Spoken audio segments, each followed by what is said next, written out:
अस्सलाम वालेकुम एवरीवन। मैं आपके साथ वो 3 प्रोडक्ट्स शेयर कर रही हूँ जो मैंने अपनी लाइफ में अपने हेयर पे इस्तेमाल किए। अब इनमें से मैं आपको रिव्यू करूँगी कि कौन सी चीज़ें अच्छी हैं और कौन सी चीज़ें अच्छी बिल्कुल भी नहीं हैं। एक्चुअली मेरे हेयर माशाल्लाह बहुत बड़े हैं और स्ट्रॉन्ग भी हैं, तो उनको मैंने नेचुरल चीज़ों से ज़्यादा जो है वो ख्याल रखा है, वो इस्तेमाल की हैं। बट जो है ये प्रोडक्ट्स जो है मैंने बहुत कम इस्तेमाल किए हैं बिकॉज़ मैं रिस्क नहीं लेना चाहती। और अगर किसी के बाल ऑलरेडी अच्छे हैं तो वो उनको ख़राब बिल्कुल भी नहीं करना चाहेगा। और अगर किसी के बाल इतने ज़्यादा बड़े नहीं भी हैं, थोड़े से हैं, फिर भी वो चाहेगा कि मेरे बाल जो है इससे ज़्यादा ख़राब ना हो। तो आज की वीडियो उनके लिए है जो अपने बालों को और ज़्यादा बचाना चाहती हैं। अगर आप अपने बालों को बचाना चाहती हैं, आप चाहती हैं कि जो है आपके बाल जैसे हैं वैसे ही रहें, उससे ज़्यादा ग्रो करें, बट एटलीस्ट जो है वो हेयर फॉल ज़्यादा ना हो या फिर ख़राब इससे ज़्यादा ना हो जाए हमारे बाल, तो उनके लिए ये आज की वीडियो है। शॉर्ट सी वीडियो होगी बट आपको सारा समझ में आ जाएगा, क्योंकि मैं एक ऐसी बंदी हूँ जो अपने बालों पे रिस्क नहीं लेती कभी भी। ठीक है, तो ये एक ऐसा शैम्पू है जो मैं बचपन से इस्तेमाल कर रही हूँ, क्लियर मैन, और ये काफ़ी सारे लोग इस्तेमाल करते भी हैं। तो मैं ये नहीं कहूँगी कि ये बेस्ट शैम्पू है, आप इस्तेमाल करना स्टार्ट कर दें या फिर बहुत अच्छा है। ये शैम्पू जो है इससे मेरे बाल जो है ना अच्छे होते हैं ना बुरे होते हैं।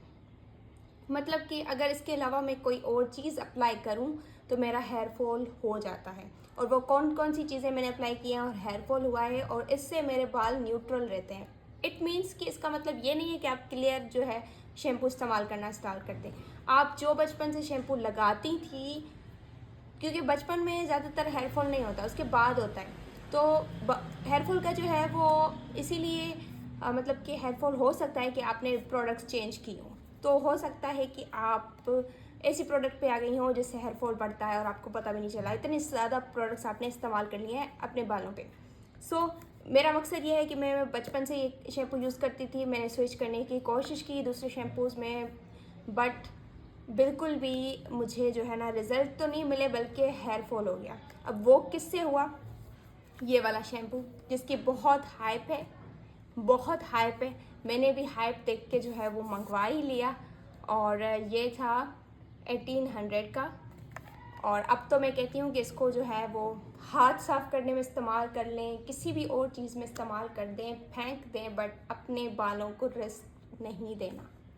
सो ये कभी भी अपने बालों पे इस्तेमाल मत कीजिएगा, इससे आपका हेयर फॉल बढ़ जाएगा। और लोगों का ये कहना है कि हाँ हेयर फॉल तो होता है बट जो है वो बाल बहुत रेशमी हो जाते हैं, बहुत सॉफ्ट हो जाते हैं, तो इससे मेरे बाल और ज़्यादा ख़राब हो गए।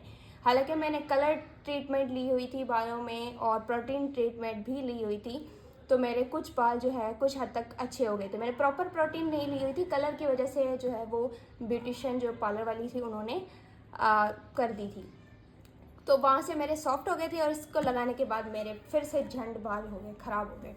सो नॉट रिकमेंडेड अगर आप ये यूज़ करना चाहते हैं, इस वजह से कि ये इसकी हाइप है।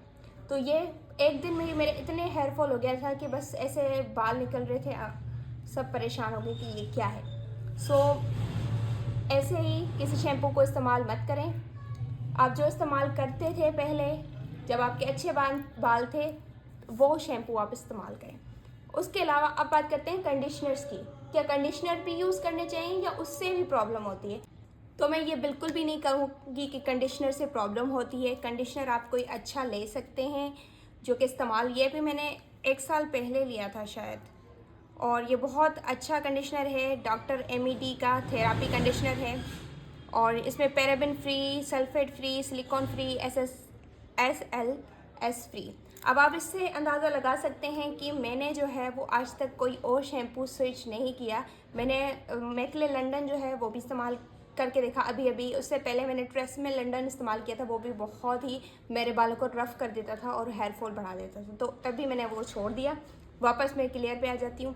मतलब कि मैं एक्सपेरिमेंट नहीं करती बालों पे, बट ये जब से मैंने कंडीशनर लगाया तो मेरे बालों की जो है रफनेस जो है बहुत कम हुई है, फ्रीजीनेस बहुत कम हुई है। तो ये इस्तेमाल कर सकते हैं आप, कोई भी अच्छा कंडीशनर इस्तेमाल कर सकते हैं। शैम्पू पे रिस्क ना लें, मेरे हिसाब से कंडीशनर इस्तेमाल करें, जड़ों पे ना लगाएं, नीचे जो लेंथ है उसमें आप कंडीशनर लगाएं या फिर पहले आप कंडीशनर लगा के मास्क की तरह फिर जो है नहा लें, तो इसे आप इस्तेमाल कर सकती हैं।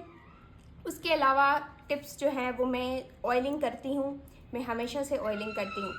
एक्चुअली मेरे बाल जो है बहुत लंबे हैं और जितने मेरे बाल लंबे हैं उतने मेरी अम्मी के भी थे, बट वो ऑयलिंग नहीं करती थी तो उनके बिल्कुल ही ख़त्म हो गए। बट मैं जो है वो ऑयलिंग करती रहती हूँ हफ्ते में, और जो है या फिर मतलब कभी भी जो है ऑयलिंग को छोड़ा नहीं है मैंने।